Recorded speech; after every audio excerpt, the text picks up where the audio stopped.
Semangat pagi!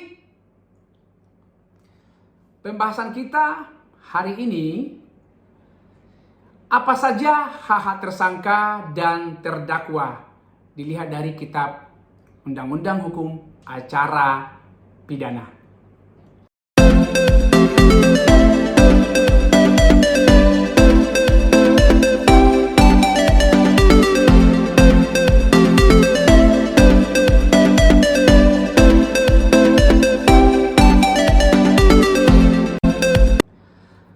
Sebelum kita menelaah lebih dalam, kita harus mengetahui dulu apa yang dimaksud dengan tersangka dan terdakwa.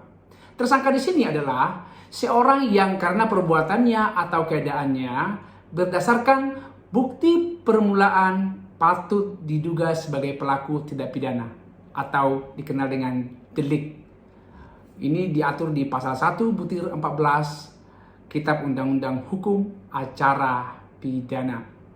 Untuk bukti permulaan di sini tidak perlu kita menjelaskan karena sebelumnya di video kita sebelumnya sudah kita menjelaskan bahwa bukti permulaan itu adalah sebagaimana diatur dalam putusan Mahkamah Konstitusi nomor 21 tahun 2014 yang menyatakan bahwa bukti permulaan dan bukti yang cukup harus dimaknai tidak lebih dari 2 alat bukti sebagaimana diatur dalam pasal 184 KUHP.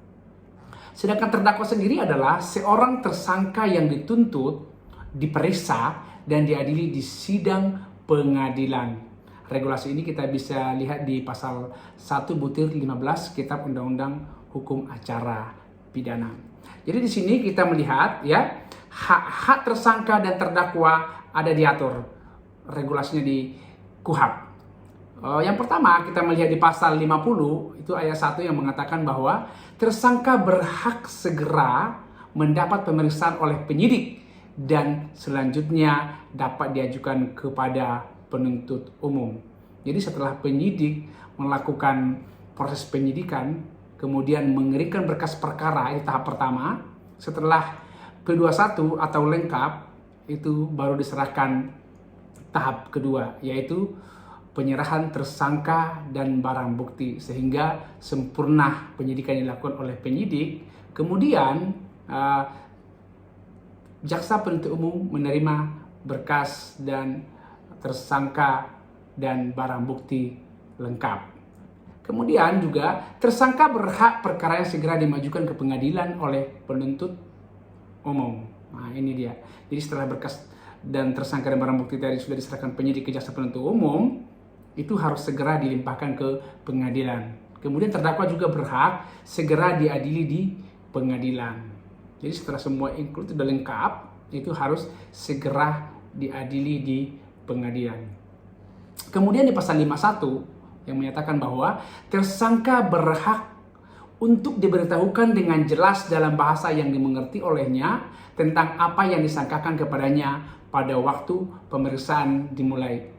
Jadi kalau tersangka atau terdakwa, ya tersangka ini dari awal pertama tersangka dilakukan proses penyidikan atau sebelum proses pemeriksaan dimulai harus mengetahui dulu ya perkara apa yang disangkakan, locus delicti atau tempat kejadian, tempus delicti atau waktu kejadian, dan pasal apa yang diterapkan. Itu harus dijelaskan dulu sehingga setelah mengerti baru dimulai. Jadi tersangka di sini berhak untuk hak itu. Jadi harus jelas.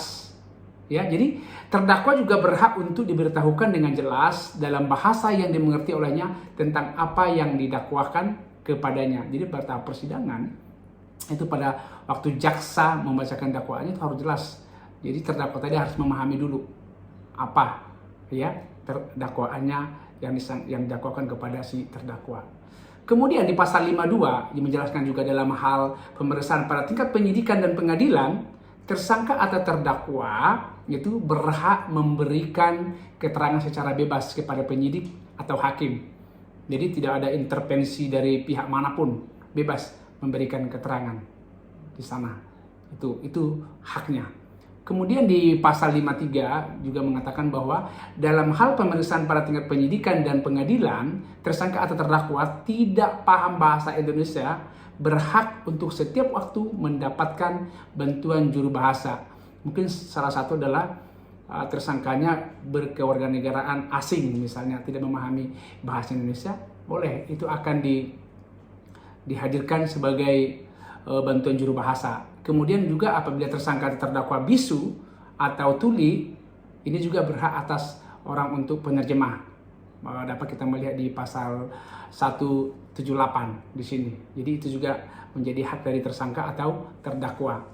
Kemudian di pasal 54 ya, di sini jelas dalam hal tersangka atau terdakwa juga berhak mendapat bantuan hukum dari seseorang atau lebih penasihat hukum selama dalam waktu dan pada setiap tingkat pemeriksaan menurut tata cara yang ditentukan dalam undang-undang. Jadi misalnya si tersangka atau si terdakwa tadi didampingi oleh seseorang di sini ya, atau penasihat hukum harus jelas-jelas sesuai dengan aturan hukum, memiliki syarat formil ya.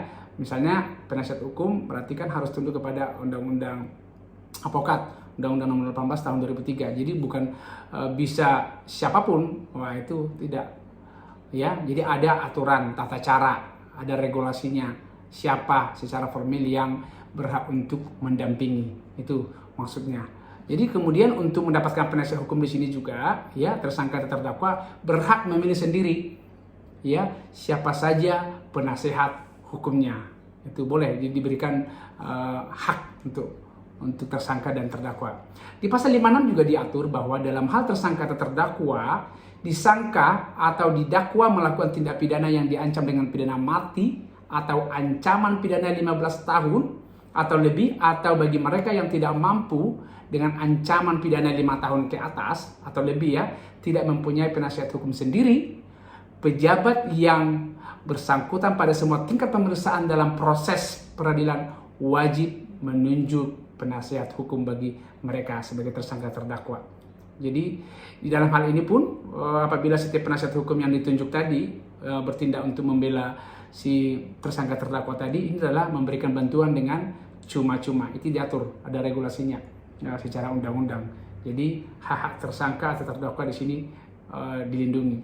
Kemudian di pasal 57 juga tersangka dan terdakwa di sini ya yang dikenakan penahanan berhak menghubungi penasihat hukumnya ya sesuai dengan undang-undang. Jadi ada juga aturannya ya. Jadi walaupun misalnya si tersangka terdakwa tadi mau menghubungi penasihat hukumnya, ada aturan yang harus dilakukan ya, tidak semena-mena untuk sudah kirim bebas, bukan. Jadi ada tata cara yang harus diikuti ya. Kemudian tersangka dan terdakwa juga di sini ya yang berkebangsaan asing yang dikenakan penahanan berhak menghubungi dan berbicara dengan perwakilan negaranya ya dalam menghadapi proses perkaranya. Jadi misalnya sebagai contoh ya, apabila tersangkanya ini tadi berwarga negara Malaysia contoh. Jadi di sini adalah untuk bagaimana cara menghadapi proses perkaranya, boleh berkomunikasi dengan perwakilan negaranya, mungkin konsulat Malaysia yang ada di suatu negara gitu. Jadi diberikan hak untuk itu ya, bagaimana untuk berkomunikasi dalam hal menghadapi proses perkara yang sedang dijalani. Kemudian di pasal 58 ya, tersangka atau terdakwa yang dikenakan penahanan berhak menghubungi dan menerima kunjungan dokter pribadinya untuk kepentingan kesehatan baik yang ada hubungannya dengan proses perkara maupun tidak. Jadi apabila si tersangka tadi mengidap satu penyakit ya dari dulu mungkin sudah menjadi dokter pribadi, boleh dia berhak untuk menghadirkan atau mendatangkan kunjungan dokter pribadinya. Ada diatur di pasal 58 itu. Kemudian pasal 59 juga menyatakan bahwa tersangka atau terdakwa tadi yang dikenakan penahanan berhak diberitahukan tentang penahanan atas dirinya oleh pejabat yang berwenang pada semua tingkat pemeriksaan dalam proses peradilan kepada keluarganya. Jadi jelas ya, setelah dilakukan penahanan adalah penempatan seseorang di tempat khusus. Berarti kan ini harus segera memberitahukan baik tingkat proses penyidikan, penuntutan, saat pengadilan, itu harus keluarganya harus mengetahui ya. Jadi si terdakwa tadi atau tersangka berhak untuk diberitahukan kepada keluarganya segera. Definisi segera itu sudah ada diatur di putusan Mahkamah Konstitusi ya. Secara limitatif memang tidak diatur di KUHP, tetapi ada sudah sangat jelas di putusan Mahkamah Konstitusi.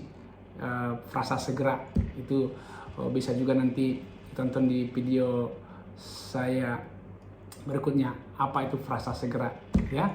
Di pasal 60 juga di sini tersangka terdakwa ya berhak menghubungi dan menerima kunjungan dari pihak yang mempunyai hubungan keluarga di sini. Jadi berhak ada, tapi sesuai dengan tata cara yang ada di suatu instansi ya. Jadi ada proseduralnya.